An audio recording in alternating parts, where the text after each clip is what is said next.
Pemirsa, saya Wiki Ardian, inilah seputar iNews siang. Menolak direlokasi, ratusan warga Sukahaji Bandung bentrok dengan sejumlah orang yang diduga kelompok ormas. Dalam bentrokan sejumlah emak-emak diserang bahkan dipukul. Bentrokan memaksa Wali Kota Bandung Muhammad Farhan turun ke lokasi.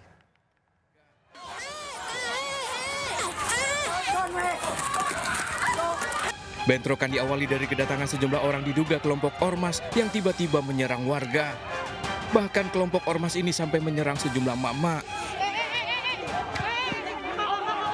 Bentrokan dipicu dari penolakan relokasi akibat gugatan warga terhadap lahan yang hingga kini masih berlangsung di Pengadilan Negeri Bandung.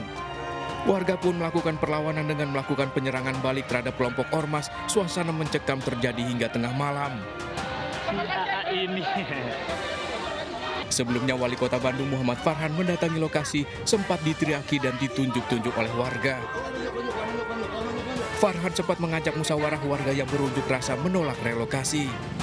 Saya bilang, saya tidak akan bicara masalah yang lain dulu, kita hanya akan bicara soal menurunkan eskalasi. Gitu. Ya, sok. Boleh marah, boleh panas, boleh kesal, boleh frustasi, tapi jangan sampai keluar bentuk kekerasan. Nah, kemarin sudah ke bentuk kekerasan, kita harus hentikan segera. Mengantisipasi bentrokan susulan, petugas kepolisian hanya melakukan penjagaan di luar pemukiman warga Sukahaji. Dari Bandung, Jawa Barat, Jupita Melana melaporkan. Sementara itu, aksi ormas yang kian brutal membakar mobil polisi di Depok, Jawa Barat membuat Gubernur Jawa Barat Deddy Mulyadi geram. Deddy memastikan akan menindak tegas aksi kekerasan termasuk premanisme dan ormas. Kita harus memastikan kondisi Kamtibmas di sini berjalan dengan baik, tidak ada problem-problem sosial yang menonjol, dan dipastikan juga bahwa premanisme harus semakin susut bila perlu sampai nol, zero premanisme. Tes belum mendapatkan ganti rugi lahan, sejumlah emak-emak nekat menghadang truk tanah. Seorang emak-emak bahkan nyaris terkubur timbunan tanah.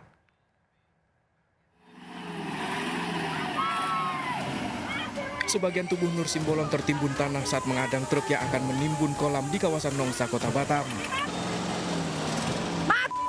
Nggak pikirkan anak lagi kalian. Warga pun kian emosi. Biar kami bisa pindah. Ya udah tuh sana dulu. Aksi ini sebagai bentuk protes warga karena belum mendapat ganti rugi atas lahan mereka yang akan dibangun perusahaan. Kayak gimana orang Polsek nggak terima? Marah karena belum diselesaikan keinginan daripada yang masih menolak mau pindah itu. Ya. Jadi menghentikan pihak perusahaan yang melakukan pekerjaan keliling di lokasi. Diduga buntut dari keributan ini usai kejadian seorang pekerja dikeroyok dan telah melapor ke Mapolresta Balerang. Dari Batam, Kepulauan Riau, Gusti Yenosa melaporkan. Informasi lain, pemirsa, Presiden ke-7 Republik Indonesia Joko Widodo akan melaporkan 4 orang terkait tudingan ijazah palsu. Jokowi mengambil langkah hukum menyusul polemik keaslian ijazahnya yang semakin memanas.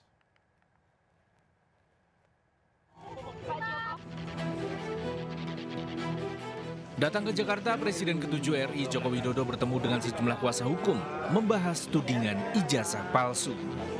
Pertemuan digelar tertutup di sebuah restoran di Jakarta Pusat Selasa sore. Sebelumnya, Jokowi juga bertemu sejumlah mantan Menteri Kabinet Indonesia Maju, diantaranya Teten Mas Duki, Wisnu Tama, dan Budi Karya Sumadi.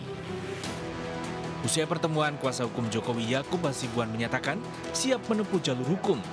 Jokowi akan melaporkan 4 orang ke polisi terkait tudingan ijazah palsu. Spill ya, sejauh ini, sementara ini sih mungkin ada sekitar 4 orang yang kami sudah lengkapi semua dokumen dan bukti-bukti pendukungnya, yang kami yakini juga, yang kami percaya bahwa ada dugaan-dugaan. Polemik keaslian ijazah UGM Jokowi makin memanas. Pekan lalu ratusan warga berdemo ke Fakultas Kehutanan UGM, juga ke kediaman Jokowi di Solo. Massa meminta Jokowi mengklarifikasi keaslian ijazah lantaran dinilai banyak kejanggalan. Mulai dari foto Jokowi berkacamata hingga penggunaan huruf atau font. Jokowi sempat menunjukkan ijazahnya ke awak media, namun meminta ijazahnya tidak difoto atau direkam. Tim Liputan iNews melaporkan. Pemirsa, tak juga jerak aktor Fachri Albar terjerat narkoba untuk ketiga kalinya. Fachri Albar ditangkap di rumahnya di Jakarta Selatan.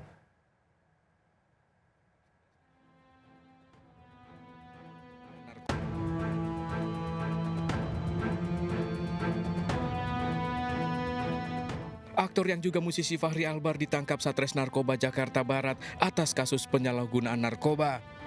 Penangkapan dilakukan Minggu malam di rumahnya di kawasan Jakarta Selatan. Dari lokasi petugas menemukan sejumlah barang bukti diduga mengandung narkoba. Yang bersangkutan kami amankan di daerah Jakarta Selatan, di kediaman yang bersangkutan. Yang bersangkutan saat ini lebih dominan, lebih aktif di bermain sinetron ya, sinetron maupun yang bersangkutan juga ada film layar lebar. Hingga saat ini Fachri masih menjalani pemeriksaan di Mapores Jakarta Barat. Penangkapan kali ini menjadi kasus yang ketiga kalinya. Di tahun 2018 lalu, Fachri ditangkap bersama barang bukti sabu, ganja, dan obat terlarang.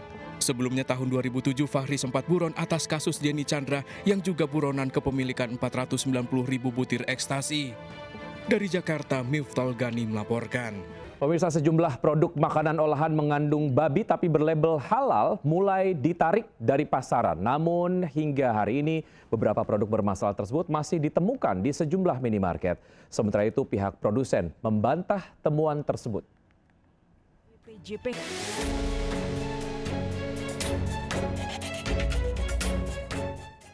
Heboh temuan 9 produk olahan makanan mengandung babi beredar luas di pasaran.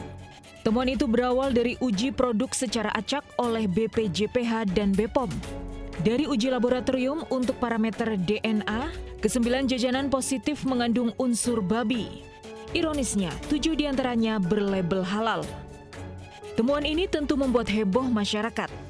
Lantaran ke-9 jajanan itu banyak dibeli anak-anak, bahkan mudah ditemukan di minimarket dan swalayan.